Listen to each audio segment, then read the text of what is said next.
Good afternoon. I'm Robert Boyd. I'm Vice President for Student and Outreach Services, and I have the privilege of presiding over this special ceremony. On behalf of President Kelley, his family, and the entire university, we welcome you to this very special event, the investiture of Dr. Robert Kelley as the 11th President of the University of North Dakota. The University of North Dakota has long been associated with the American Indian communities in our state and is privileged to have hundreds of American Indian students enrolled here and still others serving as faculty, staff, and administrators. It is therefore fitting that we should ask John Chaskey to offer the invocation for this event. He's an enrolled member of the Spirit Lake Dakota tribe, a spiritual leader who travels assisting people of all races, a friend of UND and its American Indian students and their programs. Please greet Mr. Chaskey.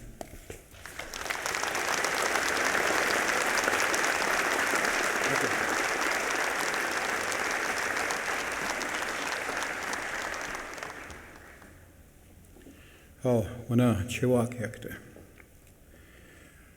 Yeah, atewa kantanka tatuya dopa makauchi. Tukashna de apetuki ake washte wiyaku pide wupida ichichi tukashna. Weoch beata wakia wayate ahita wampo de mini wichuni taya wiyaku pide wupida. Waziata tatanka oyate ahita wa de apetuki de wakan wiyaku pide wupida ichichi. Weo he apata he chaka he sinte sapa he tuwa ne apetuki wakan wiyakupi le we chose ani wo ki oyatiki yuhapikta. How toka wamakoshka wamri oyate detki ahituwa de oyatiki wachini ampi de unshidapo. De wana wawa chipiki ne itancha tokcha yuhapikta. Tunkashna de Robert Kelley ichipi tukashna ushida oichakya de daku ichunkta hena washtekta unshidapo. Hawana washichu hoinkta.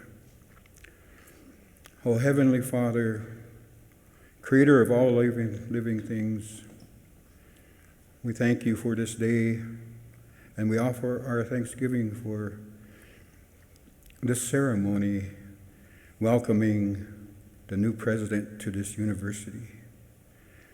We humbly ask you to give him strength, courage, wisdom, humility, to help him in what he needs to do to create a good environment here at this university. So we thank you, dear Lord, in your name. Amen.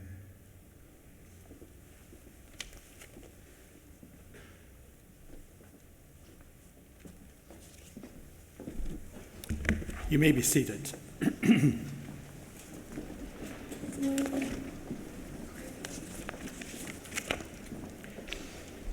It's now my pleasure to welcome the University of North Dakota Concert Choir under the direction of Joshua Bronfman, and the University of North Dakota Wind Ensemble under the direction of James Popejoy.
While the choir is being seated, this gives me a chance to just say it's wonderful to see so many of you here this afternoon. Thank you.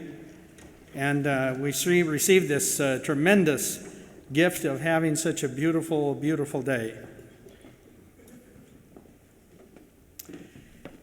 Sharing the platform this afternoon with Dr. Kelley are several special gifts, and I would like each to stand and remain standing until everyone is introduced, and for the audience to hold their applause until all of the introductions are completed, please.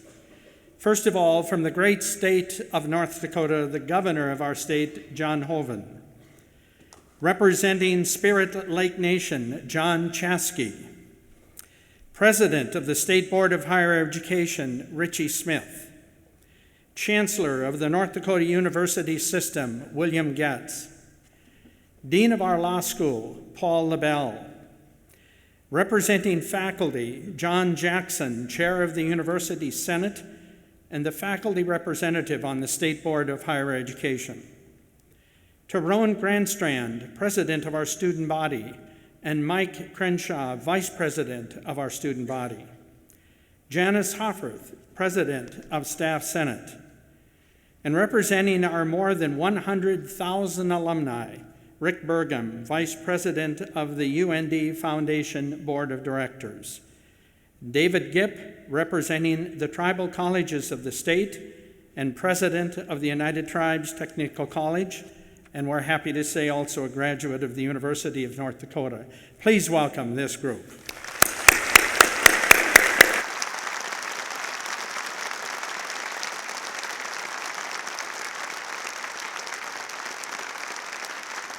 Thank you.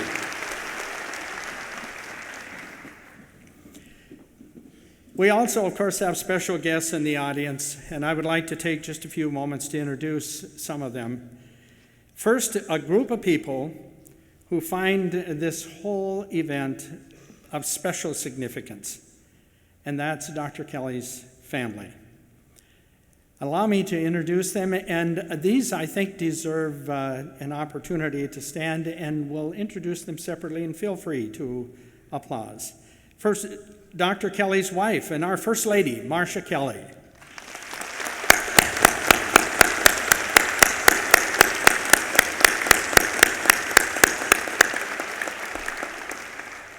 Dr. Kelley's daughter, Karen Gertz, and his grandchildren, Lauren and Taylor.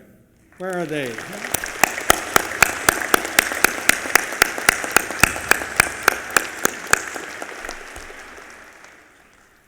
Marcia's father and mother, Orlin and Mary Bell.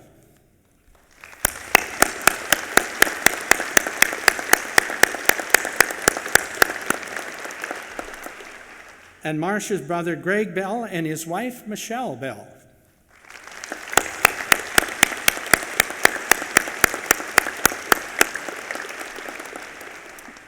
Thank you very much for being part of this day. Also in our audience are several members of the State Board of Higher Education, in addition to those that I've already introduced. And I would like them to stand if they would, please. First of all, John Backus, who serves as Vice President for the State Board of Higher Education. John, glad to have you. Sue Andrews.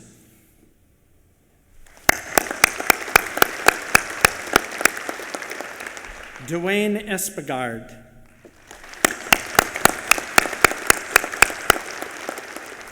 Michael Haugen.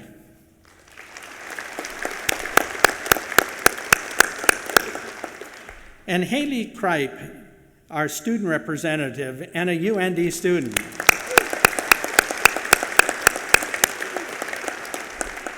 And Grant Shaft.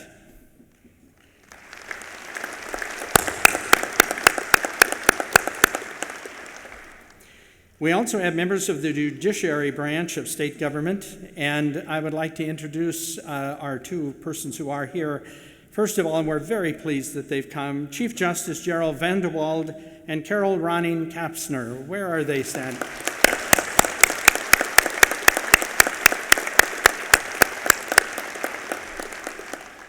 I also know that we have some legislative branch representatives here as well. I don't have the individual list of those who may have attended, but if you're a member of either the Senate or the House of Representatives, please stand and allow us to welcome you.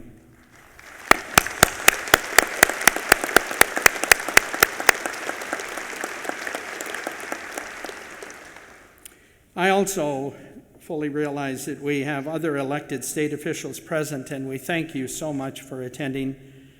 And as you can see from our program, we have many guests who are serving as delegates from their institutions of higher education, many of whom are presidents and executive leaders of the North Dakota University system, universities and colleges.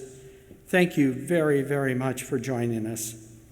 In addition, we have members of the faculty and deans and students and staff and the President's cabinet. Although time will not allow for me to introduce each individually, please know that your presence is noted and very much appreciated.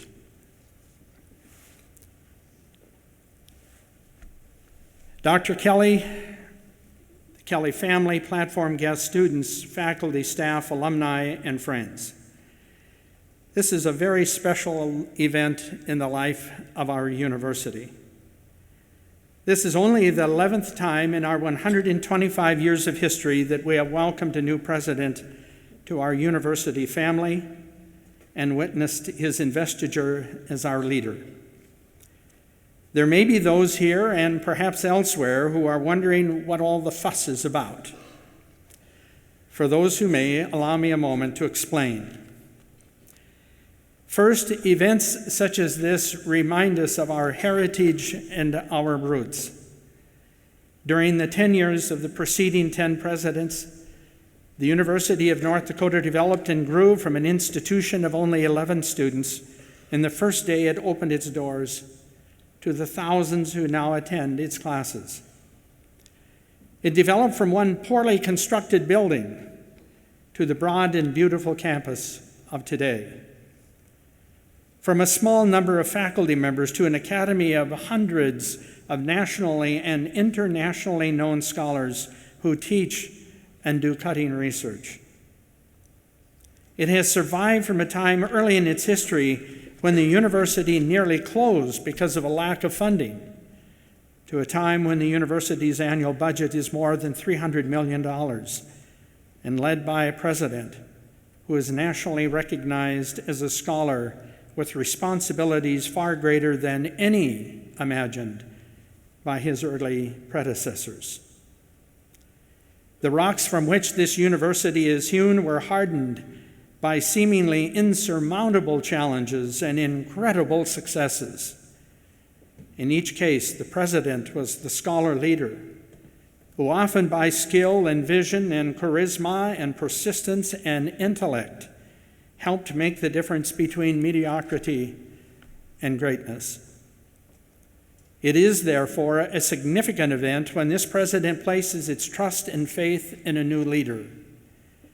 So we get all dressed up in our finery to both honor and celebrate the richness of our past and the promise of our future. Or as the theme of this event expresses it, from tradition to tomorrow. And lastly, this event is important because it brings together elements of community. Alumni, faculty, students, staff, system leaders, state officials, and friends from across our region. It's a celebration of community. Dr. Kelley, we welcome you and your family to our community.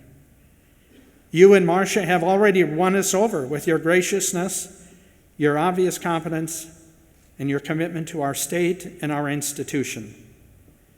Your path has taken you from your earliest of years in New Mexico to the Red River Valley of North Dakota, and we are very glad you are here.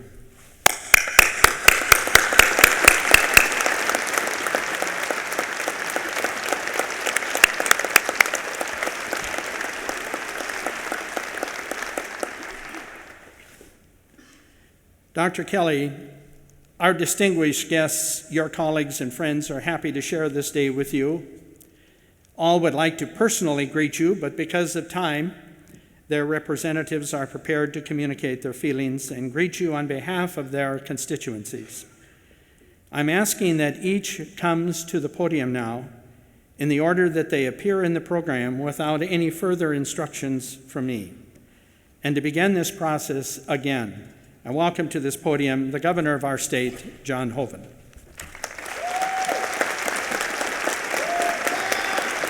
Thanks, Bob. Thank you.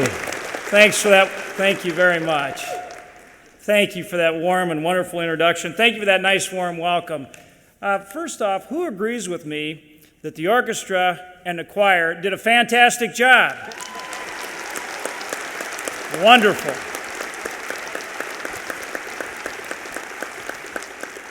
The University of North Dakota is about excellence, and we just saw some excellence there. Bob did a wonderful job of acknowledgments. So often when I speak, I have to do a few acknowledgments, but he did an amazing job.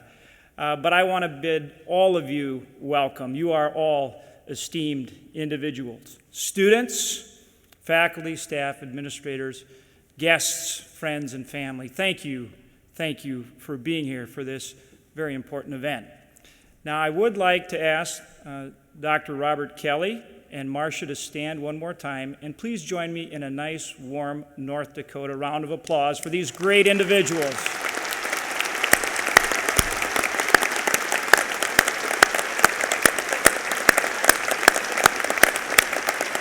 Welcome. Good to have you here, sir.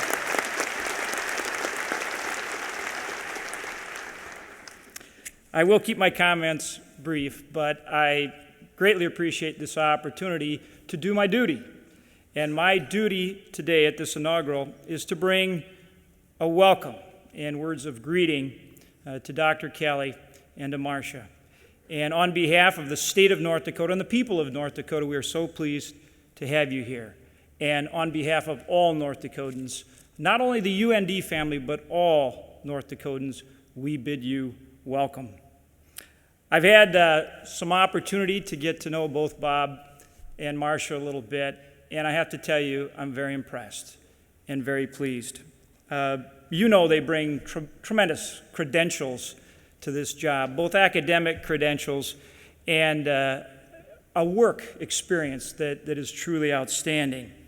Bob brings a background as Dean of the College of Health Sciences at the University of Wyoming, most recently, Vice Chancellor for Research at the University of Illinois, Chicago campus, Professor of Biological Sciences at the College of Medicine at the University of Illinois, Chairman of Anatomy and Executive Dean at the University of New Mexico, and he taught at the University of California, Berkeley. Now, even a little more interesting is he was also a graduate student at Cal Berkeley in the 60s.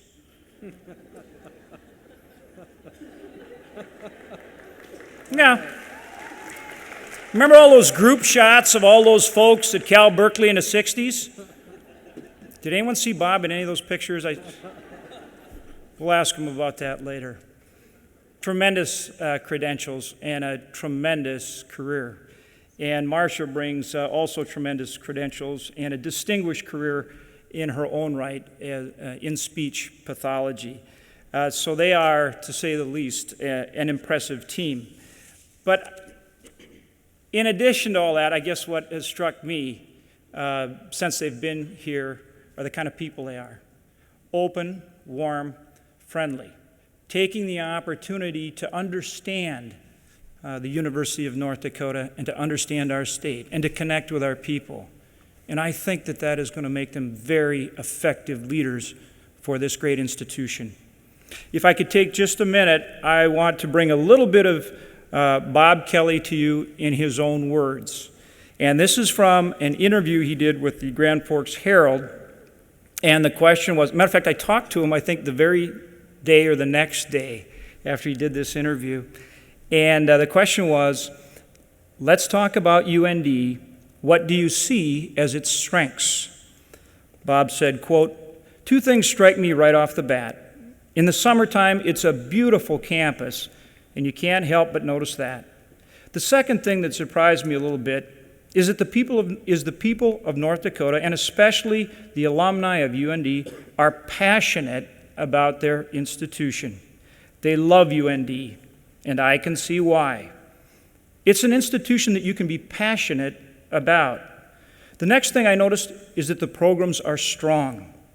We have national rankings in our programs for innovation, like the Center for Innovation. The College of Business and Public Administration are right on the verge of national rankings, and there are others. The aerospace program is one that everyone knows is excellent. The impression I got is there's a great deal of excellence here with a quality institution.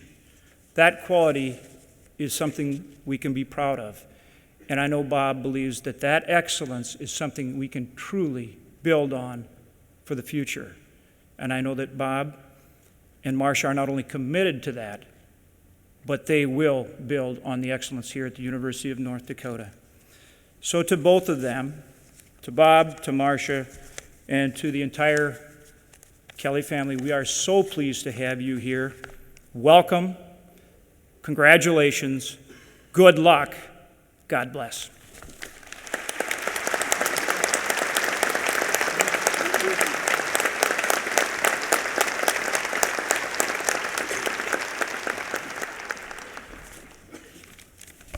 My luck would have it to fall after the governor. But distinguished guests, family members, I'm honored to be the representative of the faculty in extending our official greetings to Dr. Kelley and his wife Marcia and family, to you as the 11th president of the University of North Dakota. The task of extending a welcome to both the honored and beloved past and present faculty, past board members, current members of the board, alumni, students, friends, and families, and all the distinguished guests from around the country, to our new president, Robert Kelley, on one level seems an easy task.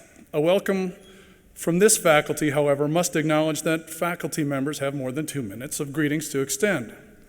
And as the newest member of the Department of Anatomy, I get to bring you the news that you're hosting the department Christmas party. We're pleased and proud that Dr. Kelley's academic home is also in our Department of Anatomy and Cell Biology. As an aside, as a graduate student here, back when trees were just tiny, I cited Dr. Kelley's work and that of one of his fellows in neural tube closure in the work I was doing. And so I got to know him on paper many, many years ago. And it's been a pleasure to get to know him these past several weeks. To fulfill this mission that UND has, it draws on over 1,000 scholars to serve as its faculty. We represent a variety of disciplines and expertise, but you know that. Dr. Kelley's record is one of leadership through the ranks, and Governor Hoeven just referred to this. So referring to what we bring as a faculty is not news to you. To use a Wyoming phrase, this ain't your first rodeo. Nonetheless, it's important to recognize that despite the thousands of different agendas and priorities that we have, all of us share a belief in the value of knowledge, and all of us hold dear the understanding that comes from creating new knowledge and the transformational power that a liberal arts education can have for those who take it on. Your excitement about this mission and the important roles that all members of our community of scholars will play in the fulfillment of that mission reassures and inspires us. So on behalf of the faculty of this fine and venerable school, I extend to you our heartiest warm welcome and the continued pledge that we will make our work together honor the best of the past and fulfill the promise that is this great University of North Dakota. Thank you.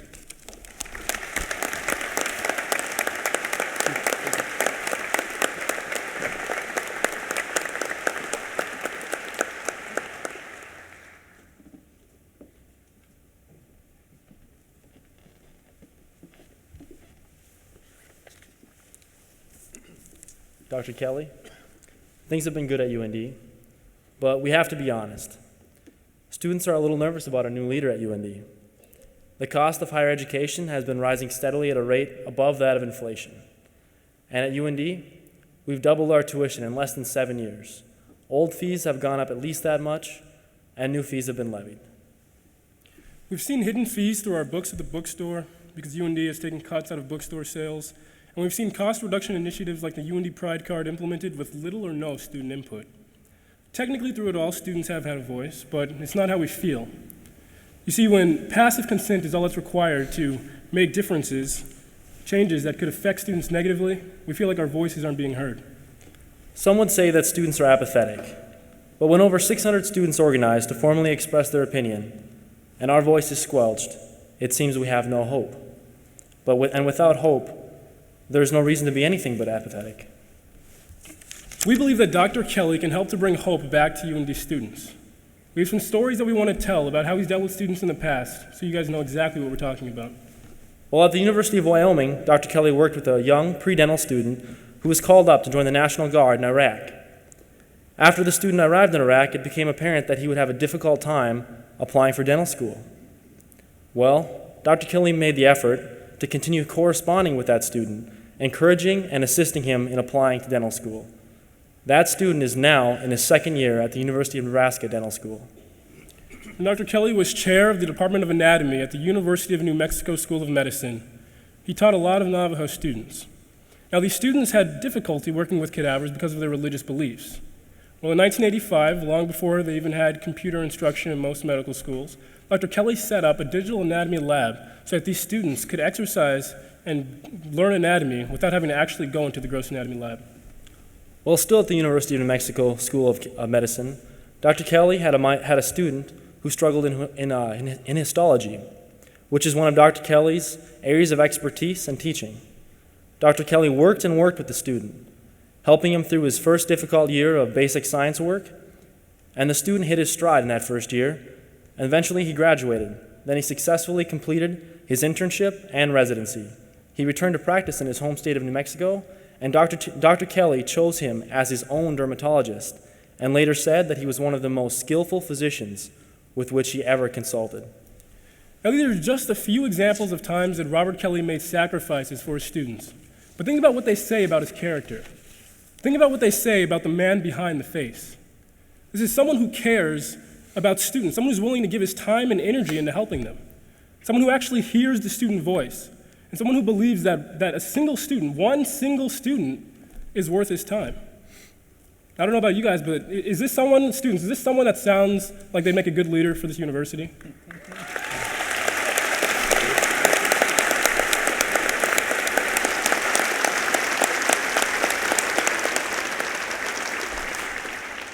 Now, Dr. Kelley, we're going to hold you accountable. There's no doubt about that. But we know that you have the ability, the resources, and the desire to make UND more than just a flagship university. You'll do more than cap tuition at 5%. You'll do more than transition us to Division I. You'll do more than put this university on the top 100 list of public universities, because you'll make UND a family. A family that works together instead of competing, that strives for excellence and not just adequacy, and that makes every single student feel like they're an important part of that family. We have high expectations, Dr. Kelley, but we know that you won't disappoint. Welcome to UND.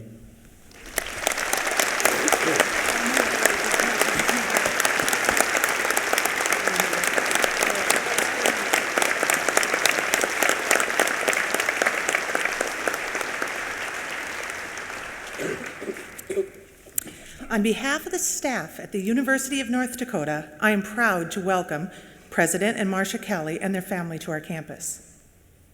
As early as last January, when President Kelley was here for his interview, he let us know that he would hold staff in high regard, and since he has arrived, he has shown us he values our contributions to our campus.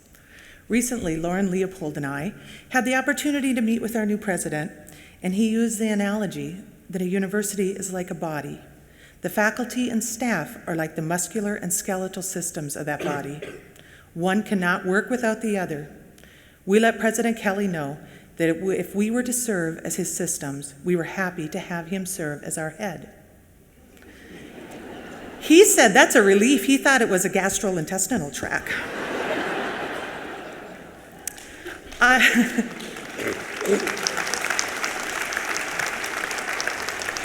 I was born and raised in North Dakota, and I've lived in Grand Forks for 25 years. 14 of those years I've worked on campus. Like many of you in the audience today, and many of the staff I represent, I've attended classes in our hallowed halls, concerts at the Chester Fritz and at the Hughes Fine Arts Center. I've attended basketball games at the Betty, hockey at the Ralph, football at the Alaris. I've stood along University Avenue year after year for the Potato Bowl and the homecoming parades. I've downed literally gallons of coffee at our coffee shops. This is our university. It has become our home, and the people our family. People call us North Dakota nice and say that we bleed green. And those statements make us proud. We are nice. We are proud. We are also compassionate, loyal, and competent. This university, this city, and this state are a wonderful place to raise your family and to teach your children those same traits that we strive to achieve. Our future is bright, our goals are high, and we are excited to begin this new era under Dr. Kelley's leadership. We look forward to the new horizons that we can reach together.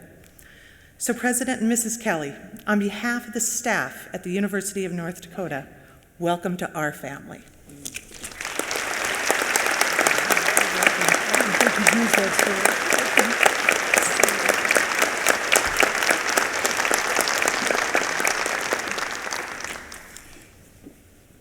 Dr. Kelley, the university has some big challenges.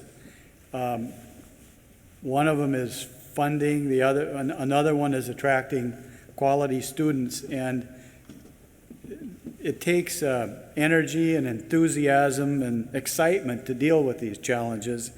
It also takes teamwork, and the university has, since 1883, 110,000 team members to help you. And as the governor said, the alums of UND have extraordinary loyalty and passion for this university.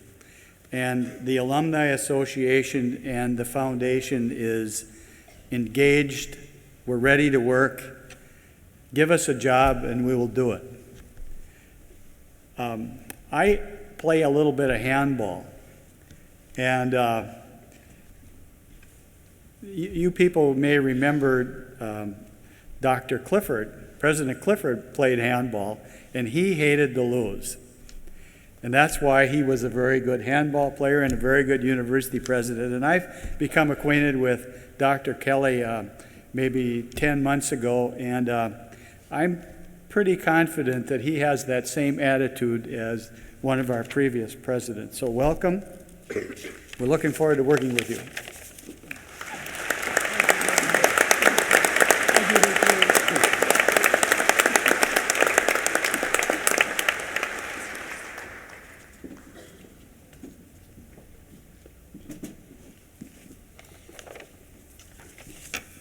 Hao, Mintaukayapi.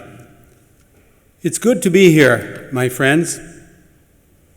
Governor Hoeven, Chancellor Getz, President Kelley and Marcia and all your family that are gathered here today, and all concerned that are here in this room. It's an honor to be here and be a part of this great occasion in the investiture of a new president for a time and a season of change, as I will refer to it. And I think these things will be good because I know the University of North Dakota has offered and will continue to offer so many good things for all of the people of North Dakota and for many, many others from outside of the great state of North Dakota. I am a graduate from the UND, and I remember being here in the mid-'60s through the late '60s when there were only 40 American Indians or Native Americans on this campus. Today, Mr. President, there are over 400 American Indian students with about 20 or 30 different programs that are relevant to Native Americans and to tribal nations. We offer you then, I think, the good stead of knowing and learning and supporting these programs, I would hope, because as we look at the great state of North Dakota, the growing population throughout our state are American Indians within our tribal nations. Better than 51% of our population in the state of North Dakota, and for that matter, South Dakota and Montana are under the age of 25. So we have a growing population. And so the challenge is the quality and the quantity of that education. I helped initiate in 1968 the first university association working with American Indian students, the University of North Dakota Indian Association. I would hope you take a hard look at these programs and look at what we need to do to help build more opportunities in our programs, with our faculty, with all of the staff, as we initiate the growth of North Dakota. That's how I look at it. So the challenge for you and for all of us is to create greater and even better partnerships between the tribal colleges, their presidents, and their constituencies that they serve throughout this great state, as well as the tribal leaders and the tribal nations that are building economies and looking toward a better and a greater North Dakota, as I've already said. So we look forward to this great season of change, and as you take the University of North Dakota into the 21st century and look at who we are today, what we are, and where we are going as tribal nations people, for we are here today. We must not live in the past, and as truly as the past is important to us for our issues that relate to our culture and our language and our heritage, we must use all of those things in a new, modern way and in a good way that bespeaks all of us in a great dynamic change about ourselves, building greater and better diversity throughout this good state and throughout the region. So we wish you well, President Kelley. Thank you. Bilama.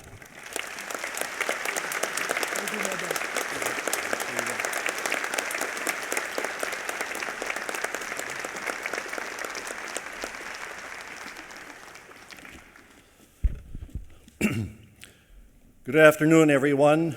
President Kelley, President Kelley's family, Marcia in particular.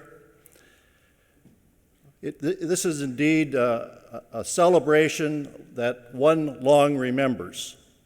It's also a celebration that few of us have the opportunity to take part in very often in one's lifetime. However, I must admit, as Chancellor, I will have plenty of opportunity within the university system, as we have seen change, to again take the opportunity to celebrate with other new presidents as they take on their roles of leadership. Today is truly a day of family. President Kelley, Marcia, your family being with you, I think is symbolic of what we need and should reflect upon as President Kelley takes on the leadership of the University of North Dakota. On this platform, we have the governor of our state, Governor Hoeven. We have the community of Grand Forks, the community of the state of North Dakota, the community of the university system. We have representation from our tribal colleges. We have the Board of Higher Education. Dr. Kelley, what we are really looking at here is an extended family, a family of community ready, willing, and able to support your leadership as you lead the University of North Dakota. These are exciting times in the state of North Dakota for the university system. This is an exciting time for the University of North Dakota. Let's look for a minute at what we have and account for what we can build upon. We have the University of North Dakota, which is a tremendous resource, not just to this community or this region, but to the entire state of North Dakota and the Midwest, and for that matter, globally. Dr. Kelley, your challenge in the days ahead will be to more fully utilize this resource, to take advantage of what we have here and make and expand in a greater fashion even more that opportunity of that resource. This university is rich in intellectual capacity. Rich in intellectual capacity, all too often taken for granted.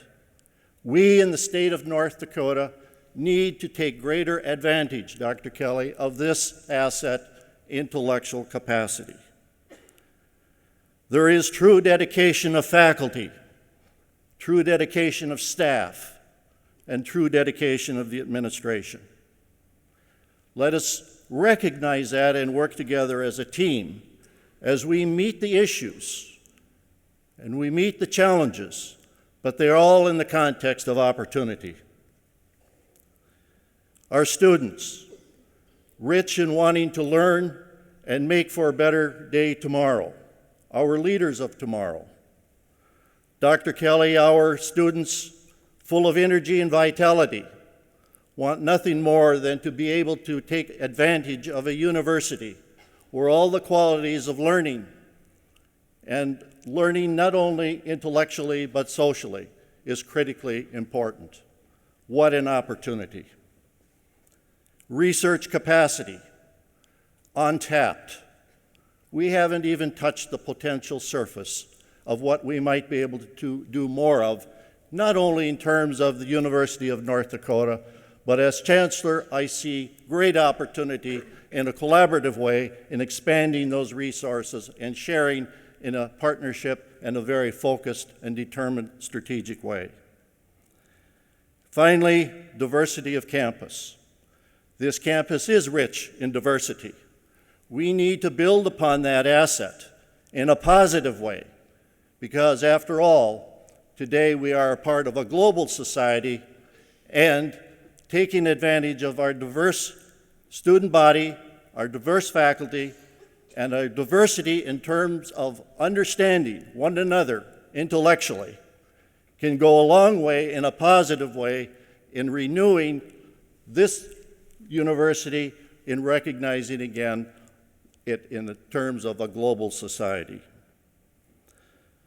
President Kelley and Marcia, I took this job with a great degree of passion and conviction a year ago. I want to continue with that passion, that challenge, and that opportunity. And what great opportunity lies before us in the days ahead than to work with you as president, your presidency, your leadership, because that, in fact, is going to reinforce my passion and conviction. President Kelley and Marcia, this is truly a partnership I see, and it will bring great value to the University of North Dakota. Thank you very much, and congratulations and the very best to you in the days ahead.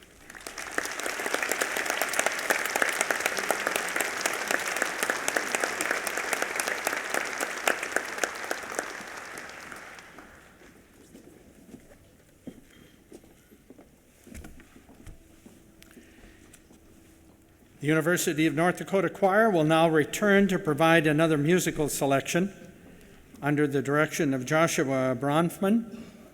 In celebration of the joyous spirit of the UND community, the concert choir will be performing the African American spiritual Every Time I Feel a Spirit by Moses Hogan, with solos by Danielle DeBolder, Chad Quibido, Samantha Brown, and Christopher Beckman.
On the mountain my Lord spoke, out his mouth came fire and smoke. Down in the valley, on my knees, ask the Lord have mercy, please. Every time will the Spirit moving in my heart, yes, I will pray. Every time will the Spirit moving in my heart, yes, I will pray. Jordan River, chill and cold, chills the body, not the soul.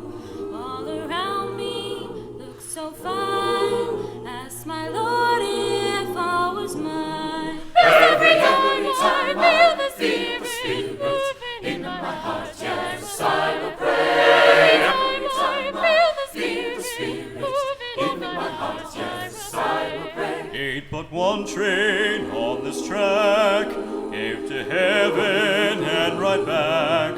St. Peter's waiting at the gate, and come along, don't be late. Every time will the Spirit moving in my heart, yes, I will pray. Every time will the Spirit moving in my heart, yes, I will pray. Every time will the Spirit moving in my heart, yes, I will pray.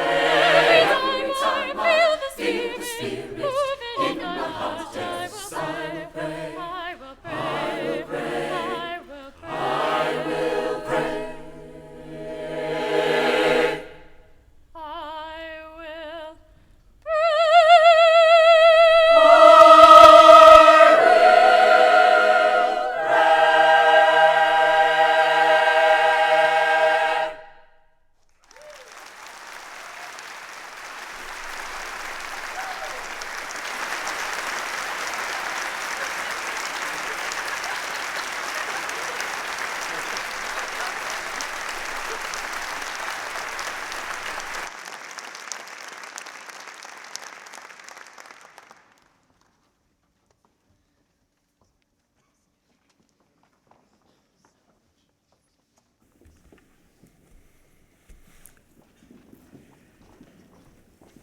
While the choir is returning to their seats, just to share with the audience, these tremendous performances that you've heard this afternoon, I always marvel at them because they always do such a great job, but I also know that originally this ceremony was going to be scheduled for late October, and for a variety of reasons, it was moved up to now.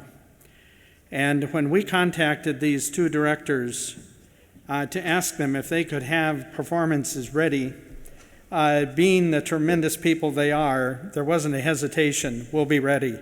And clearly they have. Let's give them a hand again. Just wonderful.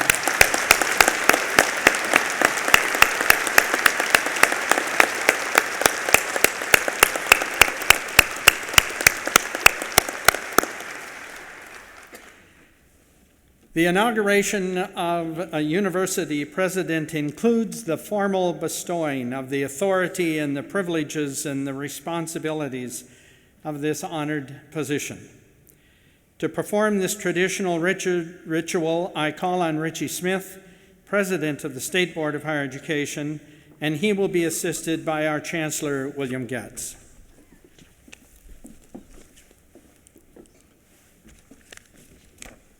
You know, one of the few perks we get on the state board, along with some of the abuse, is the opportunity to attend these ceremonies and listen to these young adults perform. And it is truly remarkable, and thank you for the great job you did. Governor Hoeven, Vice President Boyd, members of the faculty and administration, fellow board members, Chancellor Getz and Dr. Kelley, it is my distinct privilege to be part of this ceremony to inaugurate Dr. Kelley as the new president of the University of North Dakota. Speaking for myself, and I hope for the state board, we are very satisfied with Dr. Kelley's performance to date. But we are really thrilled with the better half of the team, his wife, Marcia.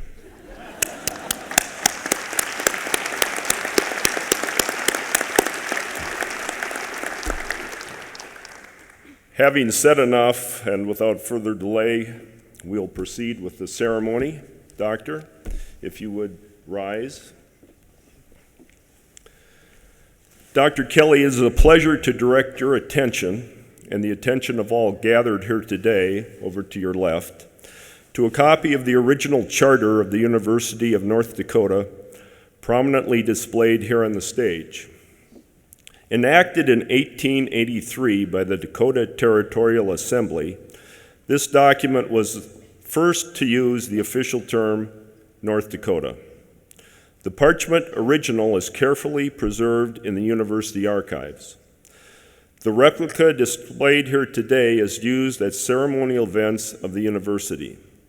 Another copy is available for permanent display in your office, the president's office. Dr. Kelley, I also direct your attention to the official mace of the University of North Dakota.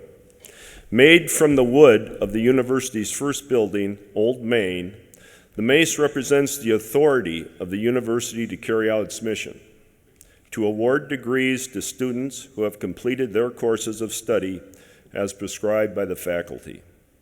Please ensure that the mace is appropriately displayed at every university commencement ceremony and appropriately used at other academic events. Finally, Dr. Kelley, before officially installing you as president, I am pleased to present you with the university's official chain of office. The chain bears the names of all past UND presidents, and the presidential medallion bears the university's seal. This chain of office is emblematic of your authority and responsibility as president. Please wear it with the university's official presidential regalia at all appropriate occasions. Mike, would you get the chain, please? And Chancellor, would you rise?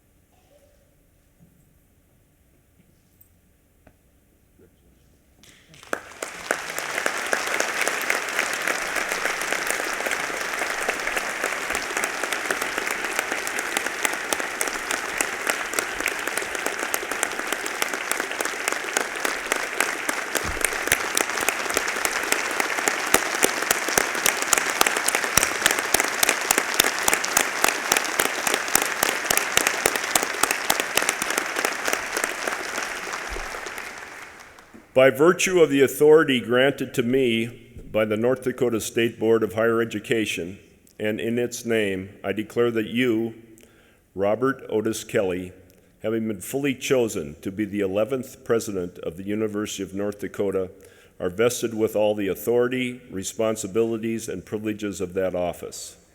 As you lead the University of North Dakota, be assured the State Board of Higher Education stands behind you with its steadfast support. Congratulations. Good luck.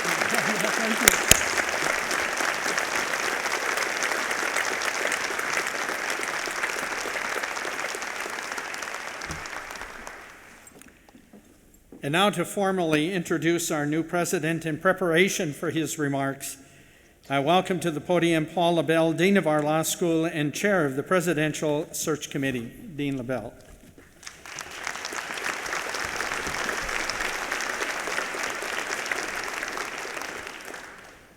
Thank you, Dr. Boyd, and thanks as well to all of you for joining us in today's celebration of a new administrative chapter in the history of our university. As we continue through the events of this quasquicentennial year, recalling a century and a quarter of dedicated teaching, innovative scholarship, and service that has made a significant difference to our society, it is fitting that we mark in this very public way a transfer of presidential leadership that will build on the impressive accomplishments of the past and that will inspire and assist us to even greater achievement in the future. 10 presidents in 125 years. By comparison, the White House has been occupied by 22 different individuals during that same period, and that number is as far as I'm willing to go with that comparison.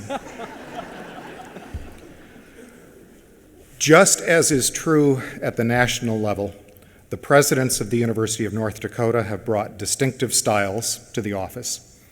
They've enjoyed different sets of skills and talents, and they've worked with the university community in different ways to help us realize our potential.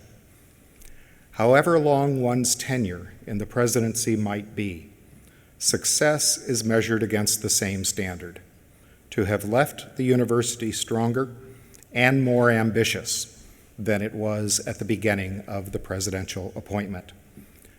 That success is part of the legacy of the presidency of Charles Kupchella. And as we go forward in our enthusiasm for what's ahead of us, it's important that we note our thanks for the contributions that Chuck and Adele made to our being where we are.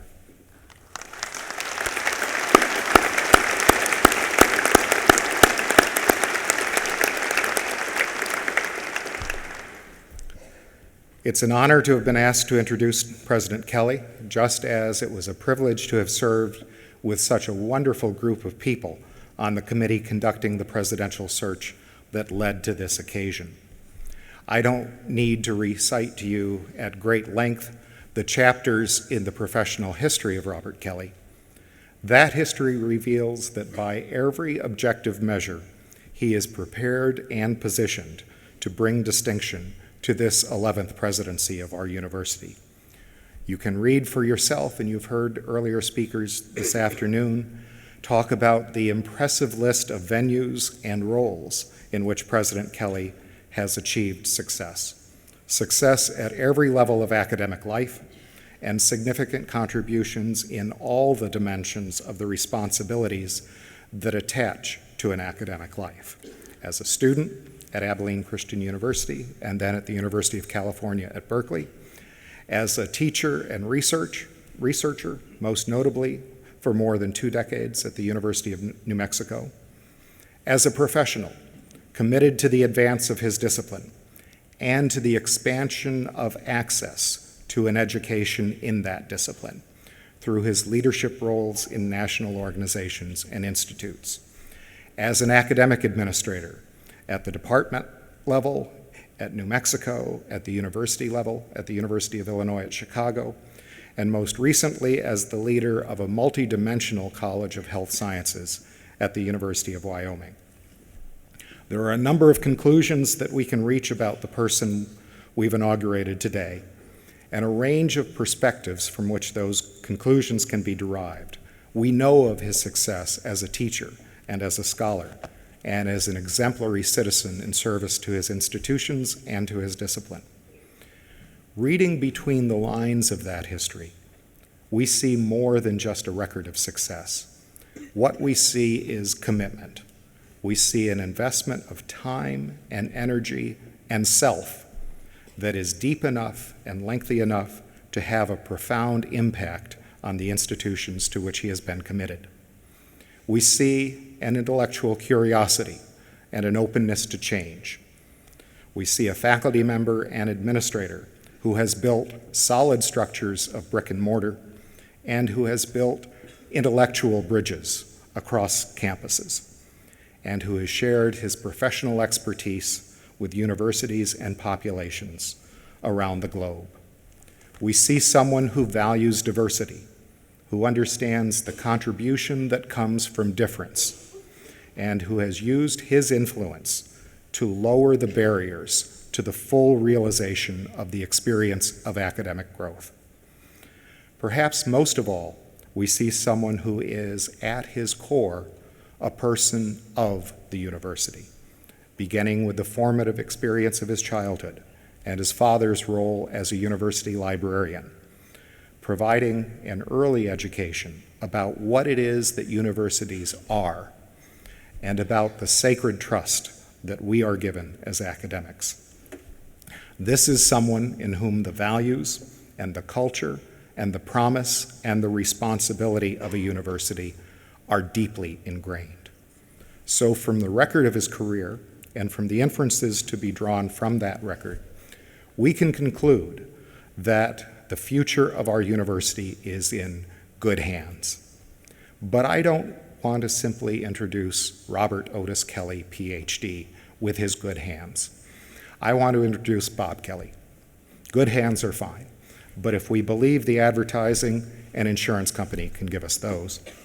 And notwithstanding the poet Wallace Stevens, we don't look to insurance companies with an expectation of finding a beating heart and a caring soul. During this presidency, we will come to know and appreciate what comes along with those hands. We'll come to know and be grateful for the heart, the character, the soul, the wit, and the compassion that are inseparable attributes of the whole person. Sir Thomas More is one of my heroes, so for me, there has been only one man for all seasons. But Bob Kelley is a man for considerably more than just a single season. He is a musician playing multiple instruments. His relationship to music gives us a glimpse into a mind that understands order and discipline, and along with that intellectual precision, an ear for beauty and passion. That appreciation for creativity and for the arts is not limited to the oral, it extends to the visual. Indeed, his research in cell biology is, at one level, an exploration of the complex beauty of the smallest particles, an exploration that arrives not only at an understanding of function, but that also inspires a sense of awe and wonder. He is an intrepid adventurer in the outdoors, and that spirit is emblematic of his approach to life. He is confident in meeting its challenges, comfortable in embracing its opportunities, and fully alive to occasions that evoke both empathy and humor. One of the most compelling pieces of evidence about our new president is a comment that Bob and Marcia's daughter Sarah made, a comment that was shared with me and that, with Sarah's indulgence, I want to share with you. Sarah said about Bob, "He brings out the best in me." Ladies and gentlemen, please join me in welcoming someone who is going to bring out the best in all of us and in our university, our new president, Robert Kelley.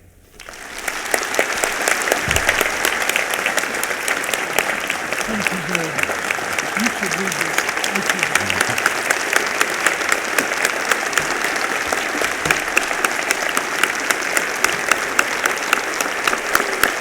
Thank you very much. Thank you.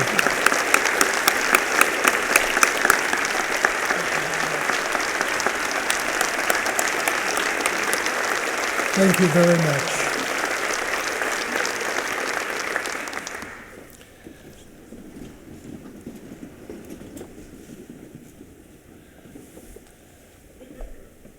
Governor Hoeven, members of the State Board of Higher Education, Chancellor Gatz, fellow presidents from our tribal colleges, from the colleges and universities in the North Dakota State University system, distinguished faculty, staff, and members of the administration, my dearest Marcia, my family, and my friends. Let me begin by saying how much it means to me to have my family here today. My daughter Karen and her family, our grandchildren Taylor and Lauren, Marcia's mother and dad, Orrin and Mary Bell from both Pueblo and Albuquerque, Marcia's brother Greg and his wife Michelle, also from Albuquerque. I wish that my parents, David and Onisha Kelley, could have been here today. On this day, Mother would be down at the English Coulee painting a landscape painting. My librarian father would be over with Bilbert Stoltz over in the Chester Fritz Library, prowling the collection. I wish they could have been here today. I want to take a moment to recognize a very good friend of mine who came from Wyoming, Dr. Stuart Webster. He's the head of the Executive Management Program at the College of Business at the University of Wyoming. For 9 years, Stu tolerated my trombone playing in the Laramie Community Band. Stu and his wife, Jan, have a lake place kind of to the northeast of here. Fred Whitman called me a couple of days ago to say that Stu had called to ask for some directions on how he gets to the Chester Fritz Auditorium. So Fred was saying, well, you get off at I-29 and you turn east on Demers, and Stu interrupted immediately and said, oh, that's the way you get to Cabela's.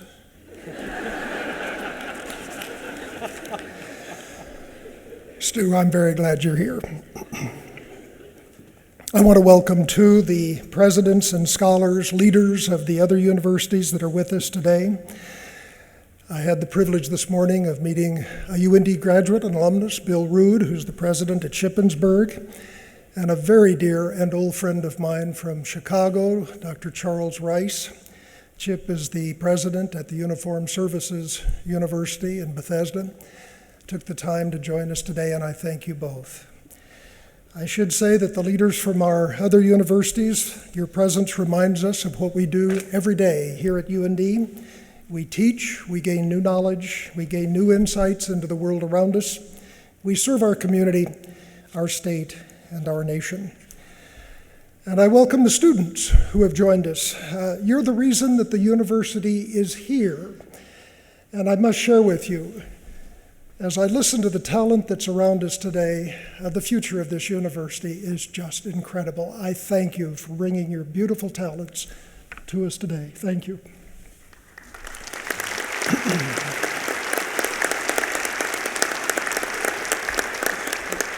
Well, this inauguration marks the addition of another name to a distinguished list of individuals who have served the University of North Dakota as president.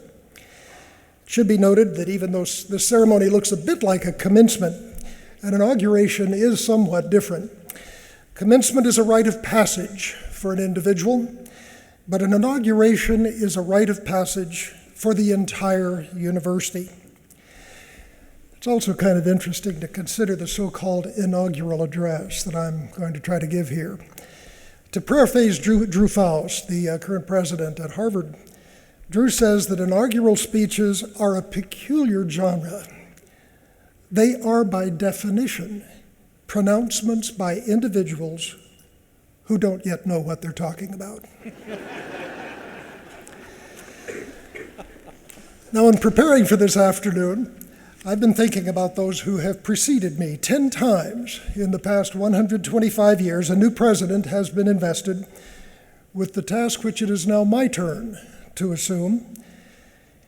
Each of them was deeply dedicated to the university. Each must have been grateful and proud of the opportunity to contribute to UND's development. And each of them must have been both excited and sobered by the challenges facing them during their term of service. And I confess to you that I share all these emotions with them. Today we celebrate the University of North Dakota, UND, creative, innovative, entrepreneurial, and 125 years old. As I develop my thoughts with you this afternoon, I want to frame UND's future somewhat around the past, from tradition to tomorrow, to quote our theme for the 125th celebration. In 1958, Louis Geiger, a history professor here at UND, wrote The University of the Northern Plains. It recorded the first 75 years of UND's history. There's a great deal to be learned from this book and this history by a new president. First and foremost, it's clear to me that the spirit of North Dakota is embedded in the University of North Dakota. North Dakota is passionate about its namesake university. This passion resides in the citizens who serve in our legislature. This passion resides in faculty, staff, and alumni. And this passion is reflected in the pride that the citizens of this beautiful state have for their university. Next, the role of the university leadership is valued, a function shared by all of us in the community and in the state. And as in 1883, we invest the responsibility for the oversight of our state educational system for advanced learning in a state board. Originally, a board of regents, now the State Board of Higher Education. And last, many of the values brought to the university during its early history are timeless. They must be nurtured and continued into our future. So let me return to our traditions for just a moment. The Dakota Territorial Legislature passed a bill in 1862, Civil War. Its first session, Professor Geiger relates, to establish a university at Vermilion. Well, it's important to note that no appropriation accompanied the measure, so nothing happened. But by 1880, the territory was intent on statehood, and the roles of colleges and universities attained much greater importance. So on February 27th, in 1883, the Territorial Assembly passed, and Territorial Governor Nehemiah G. Ordway signed, a bill that established a university at Grand Forks. The act authorized issuance of a $30,000 bond for the construction of a building, provided that the city donate a 10-acre site, $5,000 for faculty and staff salaries, and $10,000 for an observatory. So there's a lesson here for a new president of the University of North Dakota. Pay attention to your history. Know how you got to be where you are. Work with the citizens of the state through the representative legislature to advance your programs. Be clear and consistent in stating what you feel is needed to serve the citizens of the state. Work as closely as possible with the leaders of the city and the state government. They're the ones who are going to help you pay the bills. They are all important to the advancement of this university. Well, to continue with a little bit of history, on October 2nd, 1883, a group of dignitaries gathered on the prairie about a mile west of the boom town of Grand Forks. Their intention was to lay the cornerstone for the very first building of the University of North Dakota, Old Main, on the banks of the English Coulee. It's interesting, the Grand Forks Herald on that day observed that the event occurred on one of the brightest, crispest, freshest, most palpably wholesome days of the most glorious autumn that even Dakota ever saw. They went on to say that the weather that day crowned the object of the day's proceedings with an approving and sunlit smile. Today's no different. UND was off to a great start. North Dakota then, as now, was UND's campus. Blessed with some of the most fertile soil on earth, North Dakota attracted railroads, the beginnings of what would become a great agricultural industry. Developers, merchants, speculators, homesteaders. Grand Forks was a boom town of excitements, of contrasts. Saloons and churches sprang up side by side, fly-by-nighters and solid families. Among the latter were the Twomleys, the Collinses, and the Teals. James Twomley operated a general store. Born in Ireland, Twomley had started a number of business enterprises in New York, Chicago, St. Paul, before moving to Grand Forks. William T. Collins and Charles E. Teal were both physicians practicing in Minnesota. As many doctors today, they may have responded to the challenges of extending primary care into small but growing communities. Now, these three individuals became the first Board of Regents for UND, and they were all present on October 2nd, 1883. The first president for the University of North Dakota was appointed on April 9th, 1884, William Maxwell Blackburn. Now, having just gone through the recruitment process myself, I was fascinated to read part of the letter Blackburn received from the Board of Regents and to compare its similarities to my own experience. Chancellor Getz, it read, "You have been recommended to us for the position of president of the University of North Dakota, and I am directed by the Board of Regents to inquire of you your disposition toward this opening and what salary would command your services." Blackburn was the graduate of Princeton Seminary. He arrived in Grand Forks after 30 years of ministerial positions. He was a man of great solemnity, dignity of force and principle. He had a solid reputation for his scholarly work. He served UND both as president and as professor of, get this, mental, moral, and political science. Blackburn's writings and lectures during 1883 and 1884 suggest to me that the challenges he faced may not have been totally different than those facing us today. Among his several publications were Things That Accompany Salvation, Opportunity Lost, and the one I like the best, Enduring Hardness. Blackburn faced multiple challenges in getting UND started, particularly the academic curriculum. He favored a practical curriculum, an open admissions, a curriculum which included agriculture and mechanical arts. He had vigorous, open differences with two members of his faculty, Professors Webster Merrifield and Henry Montgomery. They favored a classical liberal arts curriculum of mathematics, science, history of Greece and Rome, Caesar, English composition, literature, and the like. And Merrifield and Montgomery also favored entrance examinations to show at least some preparation on the part of the students for the university. Blackburn also had some differences with his staff, including a Mrs. Mott, who took her complaints directly to the Board of Regents.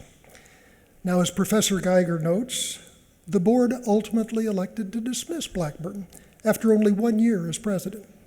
They promptly installed Professor Montgomery as acting president after Professor Merrifield declined the honor. Now, this history is not lost on me, and there are some lessons here to be learned. One of the lessons clearly is listen to your faculty and your staff. Respect the core academic values and the abilities that are vested in them and their roles within the university. They have a dedication and a commitment to learning and to the university that exceeds your authority, and that your ability to continue to lead the university and to serve the university community effectively resides in your ability to communicate with them. Also, it's equally clear to me that to be effective in university leadership, the president must acknowledge the authority of the governing board and to maintain clear, open, honest communication with those individuals at all times. These are fundamental characteristics of leadership prevalent in 1883 and equally relevant to us today and into our future. As I continue to frame UND's future in these remarks this afternoon, I became curious about UND's presidency at the beginning of the 20th century, since we're all participating in the university's leadership during the development and the beginning of the 21st century. Almost exactly 100 years ago, Frank LaRonde McVeigh became the 4th president of the University of North Dakota, and during his tenure, he encouraged both faculty research and publication. Both the Quarterly and the School of Education Record were established. He structured the university upon a relational basis. The School of Mines, the College of Mechanical and Electrical Engineering, and a course in civil engineering formed what we know today as the School of Engineering and Mines. With his faculty, he instituted standards for students, including a C average for graduation. He acted upon his conviction that a university must serve the state and adopted a motto, to be the servant of the people. Under his leadership, UND established an extension division, offered correspondence courses and faculty lectures, and benefited North Dakota through its research and investigative activities, particularly those of the weather station, the geological survey, special public health laboratories. This history found in the Robinson Department of Special Collections in UND's Chester Fritz Library shows that President McVeigh believed that the university must be a beacon light to hold up the highest things for the city and the state. And I learned yet another lesson from studying this history. The institutional values that we respect and hold dear are part of a fabric woven over a century of institutional development and commitment, dedicated by those who have served before us. As the concept of service was added to teaching and research during the start of the last century, it becomes our continued responsibility continued responsibility to build upon the belief that the university does serve as a guiding light for the community and the state. Fulfillment of this ideal, I believe, is what brought all of us here to serve UND and will frame our institutional values for the next 100 years. Well, UND has achieved great stature since 1883. The institution has become a major public research university, exhibiting excellence in the arts, the sciences, and the professions. Enrollments have grown to over 12,000. Operational expenditures exceed $310 million. Research is a major mission of the university, and research-related expenditures have exceeded $100 million.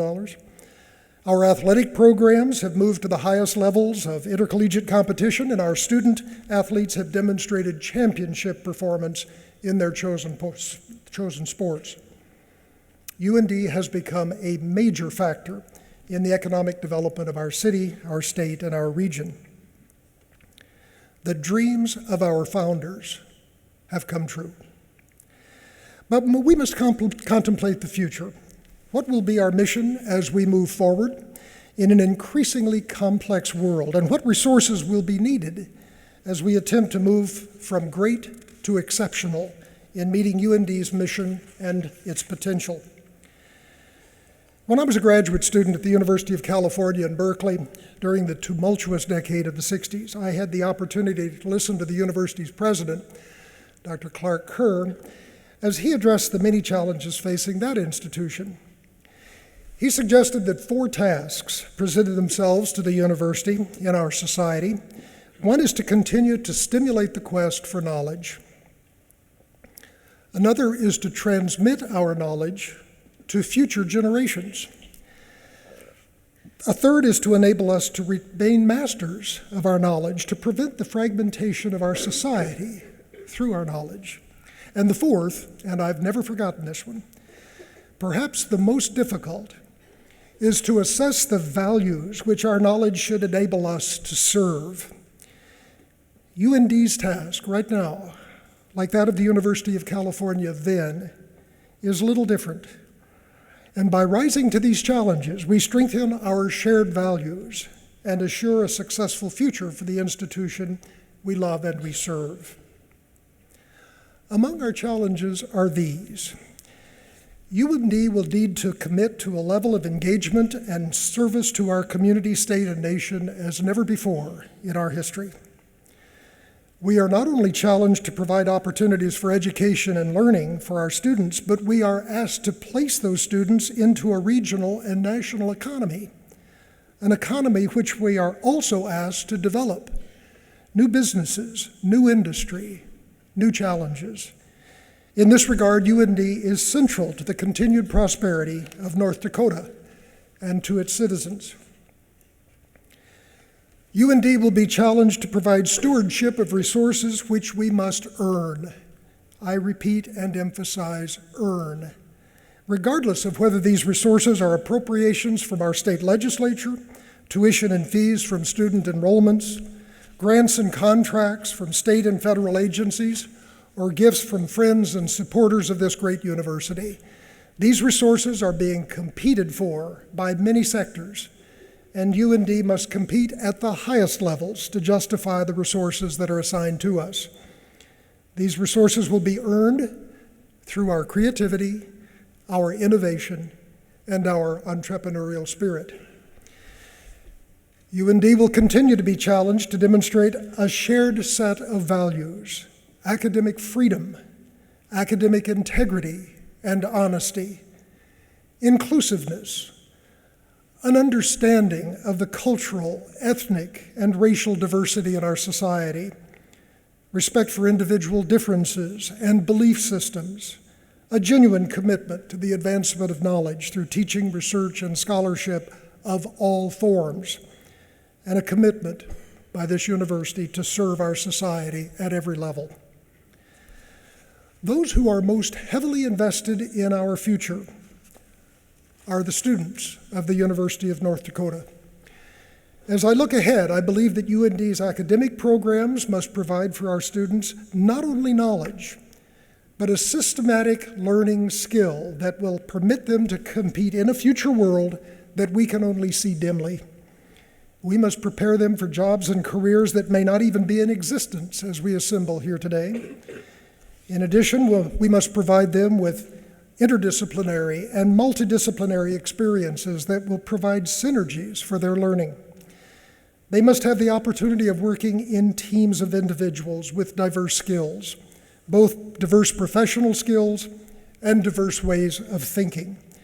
In this regard, the university must examine closely how to produce more opportunity through synergies among our existing programs, centers, and institutes.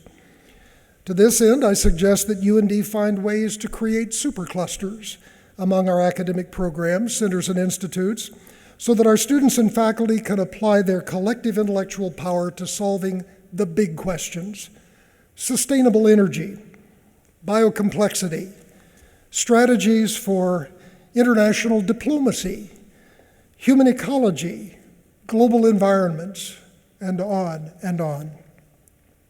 We must also continue to explore learning opportunities for our students through increased collaboration among institutions of higher learning: UND, NDSU, tribal colleges, the colleges and universities in the state university system, and indeed institutions across the nation and the world. Of equal importance for the future of our students is the breadth and depth of the learning available to them at UND. The quality of UND's academic curriculum is founded in UND's faculty and the leadership they provide for UND's essential liberal arts core. Excellence in humanities, arts, and the natural and social sciences are imperative. In addition, UND's faculty must bring their passion for excellence in the professions, as well in the specialized sciences, technologies, engineering, and mathematics so prevalent and economically productive in today's contemporary society. UND's faculty must continue to push the boundaries of knowledge and learning in all disciplines through published research and scholarship. This is a responsibility for all of us, and is one to which we must continue to affirm our commitment. In return, the university must continue to meet the challenge of providing competitive compensation at a national market level to permit continued hiring of the best and brightest faculty to lead UND's future. This is an ongoing initiative that will require commitment to partnerships with our state, the legislature, the Board of Higher Education, the state university system, and friends of UND who wish to promote excellence through their philanthropy and gifts. Furthermore, UND must commit to facilities and support services that add value to our students and to the quality of the academic curriculum. We must continue to keep up with advances in instructional technologies. UND must be creative and fiscally responsible as we set our priorities for capital construction, to provide state-of-the-art facilities for activities as widely varied as creative scholarship in the arts and humanities, and applied research in human athletic training, spaceflight training simulators, and healthcare delivery simulators, laboratories for behavioral research, and laboratories for biofuel research. So as I look forward, I am very confident that together we will succeed. The spirit of North Dakota is embedded in the university, and it will serve us well in the years ahead. That spirit expresses itself in being creative, innovative, and entrepreneurial. We must continue to embrace these values as a university and as individual participants in meeting the mission of this great university. These are not only values, but aspirations for all of us. We must aspire to be creative. Creativity that springs from simple curiosity, expressed in every activity of the university: music, the visual and performing arts, writing, and the thought that is basic and applied sciences. These are all parts of the human experience that adds quality to our lives. We must also aspire to be innovative. Charles Vest, former president of MIT, once remarked that innovation is where creative thinking and practical know-how meet to do new things in new ways, and old things in new ways. And UND must aspire to be entrepreneurial. In a recent editorial in the New York Times, Thomas L. Friedman remarked that a developed country's competitiveness now comes primarily from the capacity to innovate and to create the new products and services that people want.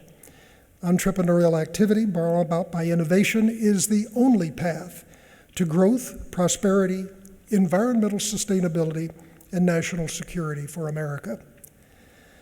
Basic pragmatism and common sense makes me believe that both now and in the future, our nation's welfare and security resides in our ability to continue our scientific and technological progress through the work of the Research University. But I caution us not to place all our hopes and dreams solely on science and technology. Efforts to help developing regions of the world through education and engaged outreach may exceed technological advances in helping our global society sustain itself. In this regard, I firmly believe that the most important thing for UND is not to find new ways of making things, but to find new ways of living together. So in conclusion, UND's world has changed since 1883. We have moved from tradition to tomorrow. Our university must continue to frame the power of the intellect, critical, concise, rational thought, and we must continue to frame the roles and the responsibilities of the educated individual in our increasingly complex society. Chester Fritz said at the dedication of our library, "In this divided world, it is of the utmost importance that we prepare to meet our national and international responsibilities by calmly studying present facts and by evaluating the lessons of the past. We can then meet with greater confidence, more wisdom, and greater courage the increasingly intricate problems of the future." It's to this challenge that I will apply my abilities in leading this great university. I invite all of you to engage with me in the exciting experiment that is the University of North Dakota. We will engage the future together. Join with me in moving UND from being a great university to an exceptional one. Thank you.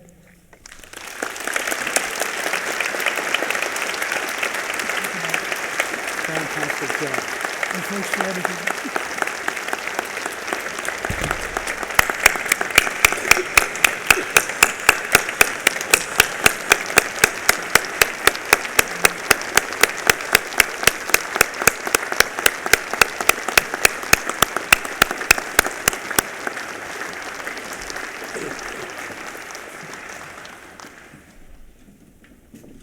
Before we sing the alma mater and the honor song is sung, I thank you again for attending and remind you that a reception will be held immediately following the ceremony in the reading room of the Chester Fritz Library, east on University Avenue. The designation of this location is special, as Dean LaBelle has already mentioned. It's special to the president since his late father was a university librarian. Shuttle buses are available in front of the auditorium as you leave for those who would prefer to ride to the library. They will depart from the library at 4:30 and at 5, so you can return to the auditorium parking lot. As you walk or ride to the reception, you will be able to hear the university carillon in concert.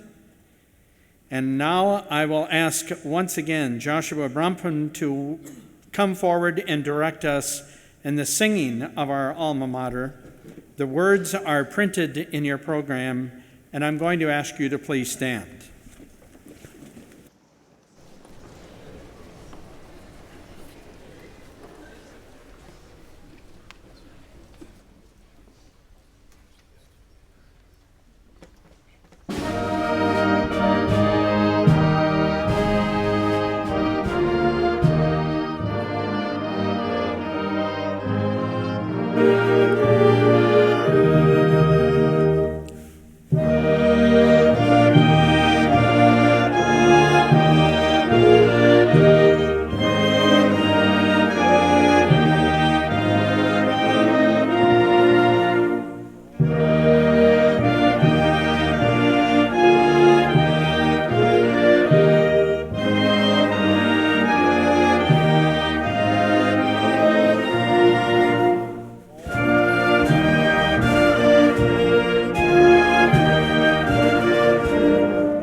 I'm going to invite at this time part of the Kelley family if they will join us on the stage.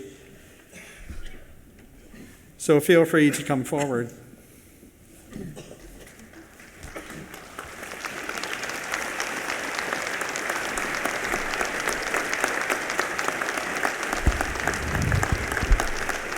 Joining the president is Taylor, his grandson, Lauren, the granddaughter, and Karen, his daughter, and of course, Marcia.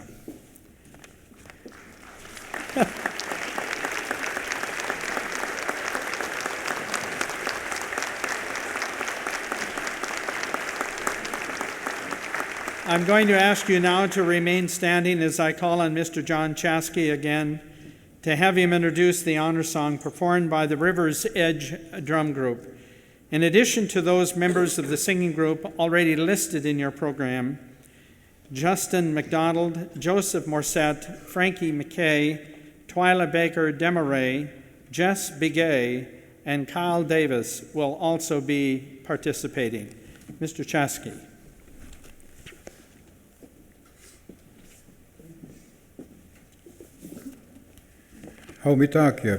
Before we get started, since we have a full house today, it's customary that during an honor song that the people present will shake the hand of the person being honored. So today I'm going to ask the dignitaries up here on your behalf to shake the hand of the family, welcome the family here. Before we start with that, I just wanted to explain the words that this song is about leadership. And there's two verses, and the first one is Oyate ki ha kawita ucha he chokata wa unyado.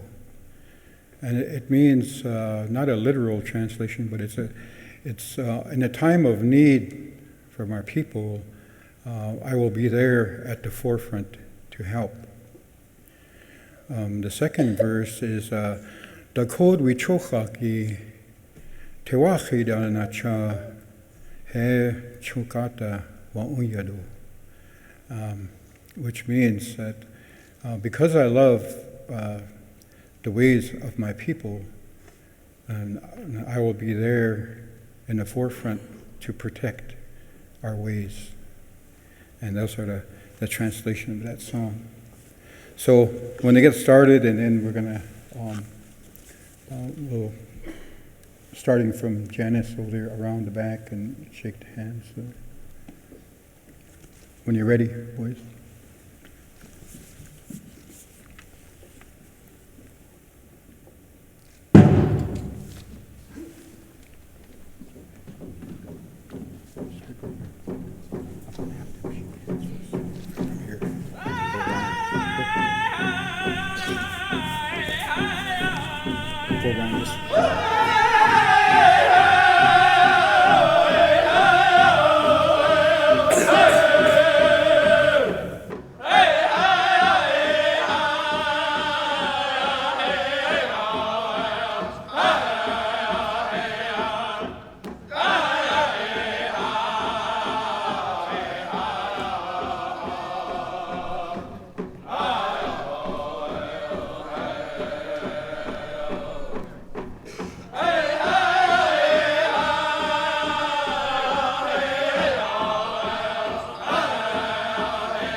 I'm going to ask you to please be seated, if you would. That will be a little hard here. I want to thank all who worked very hard to make this ceremony a success. People that you've seen today, but their names need to be mentioned. Fred Whitman over here in the corner, Dawn Botsford from the Office of Special Ceremonies and Events, Jill Novotny and Terry Makart from my office, and the hundreds of volunteers that somehow always rose to the occasion. And I want to also thank the Pride of the North Marching Band that you probably heard on your way in and will hear again. We thank you very much for the time that you gave to this. Now I'm asking the audience if you would please remain in your seats until the recessional groups have departed the auditorium. But again, good afternoon, and thank you very, very much for coming.